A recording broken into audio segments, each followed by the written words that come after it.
Bonjour à tous et bienvenue dans un nouveau tuto concernant la gestion de vos acomptes.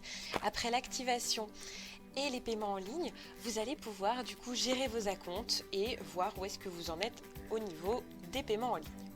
Pour cela, rendez-vous dans l'onglet Gestion de la caisse, Gestion de la caisse à nouveau et Paiements et retraits.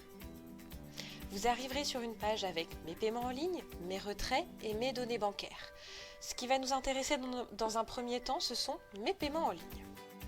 Une fois que je suis sur l'onglet Mes paiements en ligne, je vais pouvoir retrouver tous les paiements qui ont été faits sur le site de réservation en ligne. On va retrouver du coup tous les acomptes qui ont pu être faits d'une date de début avec une date de fin. On voit donc qu'ici j'ai pris tout depuis janvier jusqu'à aujourd'hui, donc en juillet. Et on va retrouver plusieurs statuts. Le statut payé, ça veut dire que là c'est uniquement payé en ligne et il faut attendre le rendez-vous pour que celui-ci soit consommé. Ici on a l'onglet consommer, ça veut dire que la cliente est déjà venue à son rendez-vous et que le ticket a été effectué donc avec le reste dû. On retrouve également le refusé, ça veut dire qu'il y a eu un problème lorsque le client a payé en ligne sur un refus en fait du paiement qu'il aurait pu avoir, donc paiement refusé. On va retrouver également l'onglet rembourser qui vous permet du coup effectivement si jamais il y a quelque chose, le client vous appelle, vous prévient quand même quelques jours à l'avance, vous avez possibilité de rembourser le client. D'ailleurs, pour rembourser un client, vous pouvez cliquer sur le petit sigle $ barré et il va vous demander cet acompte sera remboursé sur la carte bancaire du client et ne sera plus disponible à l'encaissement. Est-ce qu'on le veut oui ou non?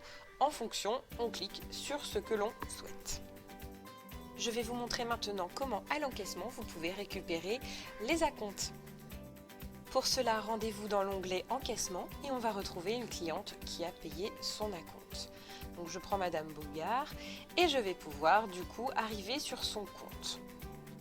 Une fois que j'y suis, je vais pouvoir du coup récupérer la prestation que cette cliente a choisie en ligne. En l'occurrence, je vais prendre Escale en Provence qui était un montant de 75 €. Une fois que j'y suis, la cliente peut aussi acheter des produits ou ajouter d'autres prestations.